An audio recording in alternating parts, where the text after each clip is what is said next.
नहमदुहु व नसल्ली अला रसूलिहिल करीम अम्मा बाद आउज़ु बिल्लाहि मिनश शैतानिर रजीम बिस्मिल्लाहिर रहमानिर रहीम रब्बि इश्रह ली सदरी व यस्सिर ली अमरी वहलुल उक़दतम मिन लिसानी यफ़क़हू क़ौली। अस्सलामु अलैकुम व रहमतुल्लाहि व बरकातुहू।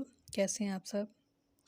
इंशाअल्लाह खैर वाफ़ियत से होंगे। अल्लाह ताला आप सबको अपने हिफ्ज़ व ईमान में रखे, आमीन सुम्मा आमीन। दुआ के बारे में हम बात कर रहे थे। मुझे उम्मीद है आपने उन लेक्चरों को सुना होगा, समझा होगा और उनसे फ़ायदा भी उठाया होगा। अल्लाह ताला आप सबकी मदद फरमाए। और आज एक वो अमल कि जो अक्सर कोशिश है कि पहले हम उन अमाल के बारे में बात कर लें जिनकी हमें अक्सर ही ज़रूरत रहती है, तो इसके बारे में हमें अच्छी तरह से पता चल जाए ताकि हम उस पर अमल करें और अच्छे तरीके से करें। उसी में से एक है इयादत करना, यानी किसी भी बीमार की बीमार पुरसी करना। उसके बारे में आप सल्लल्लाहु अलैहि वसल्लम ने फरमाया कि एक मुसलमान के दूसरे मुसलमान पर 5 हकूक़ हैं, और ये मुसलमान में मर्द भी हैं और औरतें भी हैं। एक मुसलमान दूसरे मुसलमान को सलाम करे, और अगर कोई सलाम में पहल करे तो वो उसके सलाम का जवाब दे। दूसरा, जब एक मुसलमान बीमार हो जाए तो दूसरा मुसलमान क्या करे, उसकी इयादत करे, यानी बीमार पुरसी करे, जिसके बारे में आज हम बात करने लगे हैं। और ये हक़ का दर्जा रखता है जिस पर हम आज बात करने वाले हैं।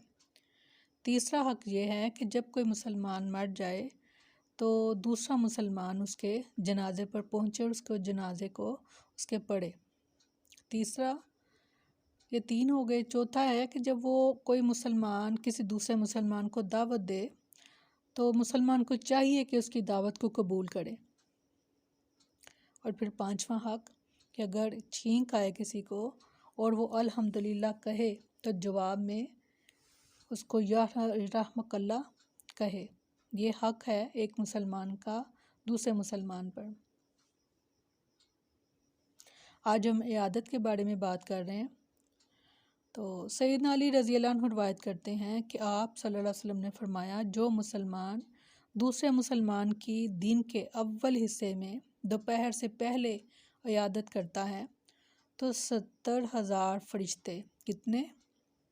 70,000 फरिश्ते इसके लिए शाम तक रहमत और मग़फ़िरत की दुआ करते हैं, और इसके लिए जन्नत में बाग है।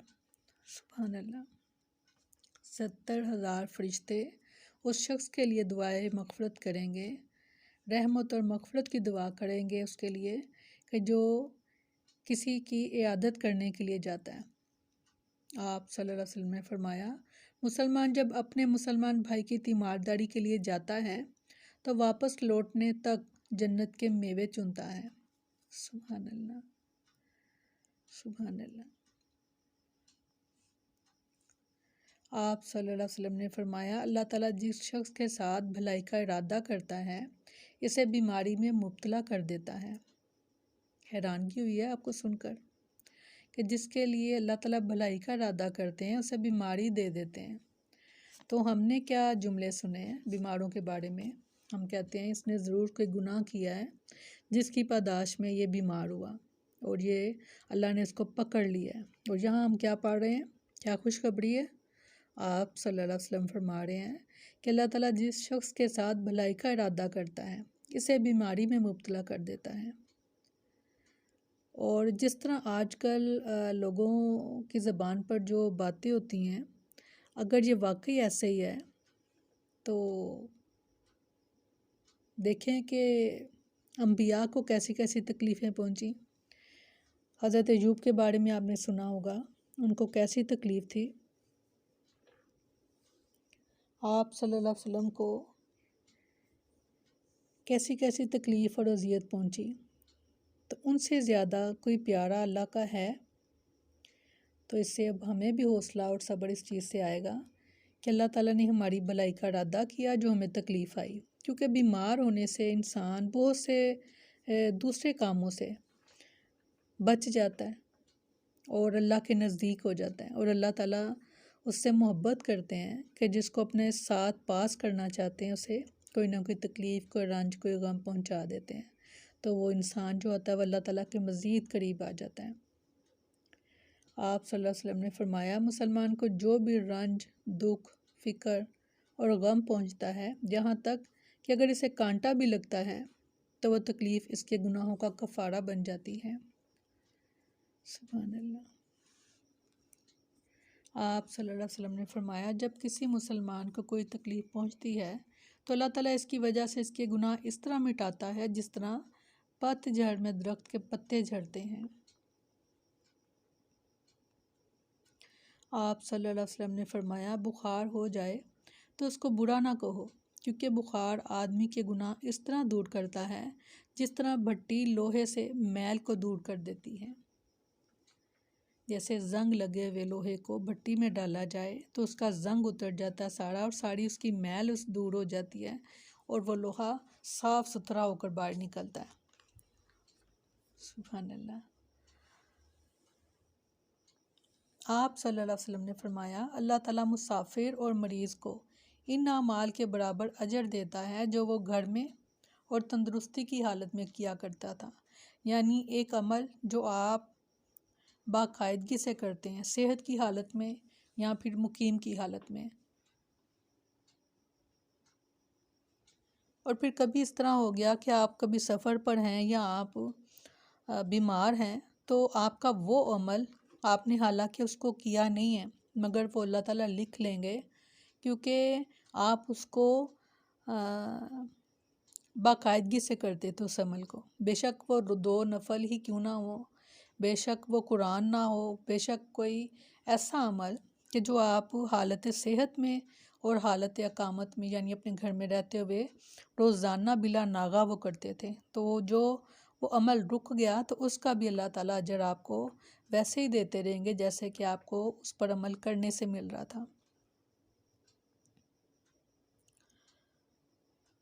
آپ صلی اللہ علیہ وسلم نے فرمایا اللہ تعالیٰ فرماتے ہیں کہ جب میں کسی بندے کو اس کی 2 محبوب چیزوں یعنی آنکھوں میں آزماتا ہوں اور اسے بینائی سے محروم کرتا ہوں، پھر اگر وہ صبر کرے تو اس کے بدلے میں اسے جنت دوں گا، یعنی آنکھیں چلی گئی ہیں، آنکھوں کا نور چلا گیا ہے، تو اگر وہ صبر کرتا ہے تو اس کے بدلے میں اللہ تعالیٰ نے جنت کی خوشخبری دی ہے، اور شرط یہ ہے کہ صبر کرتا ہے۔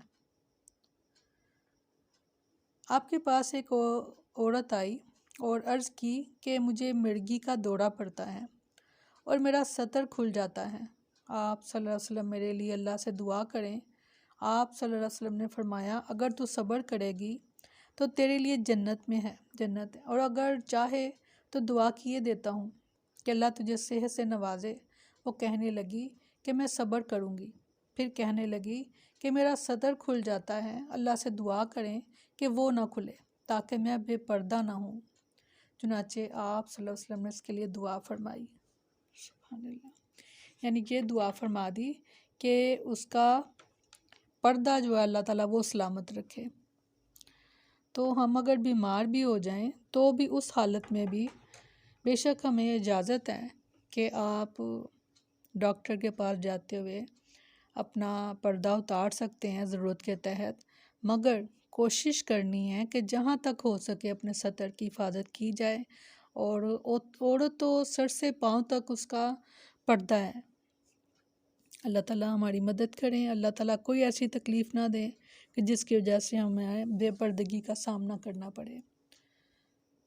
اور یہ خوشخبری ہیں، یقیناً حوصلہ اور صبر ان لوگوں کو آیا ہوگا کہ جو کسی نہ کسی بیماری میں مبتلا ہیں، تو یہ اللہ تعالیٰ کی محبت کا ایک انداز ہے۔ سبحانک اللہم و بحمدک نشہد ان لا الہ الا انت نستغفرک و نتوب الیک۔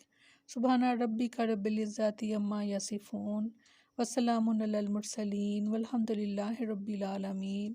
السلام علیکم ورحمۃ اللہ وبرکاتہ۔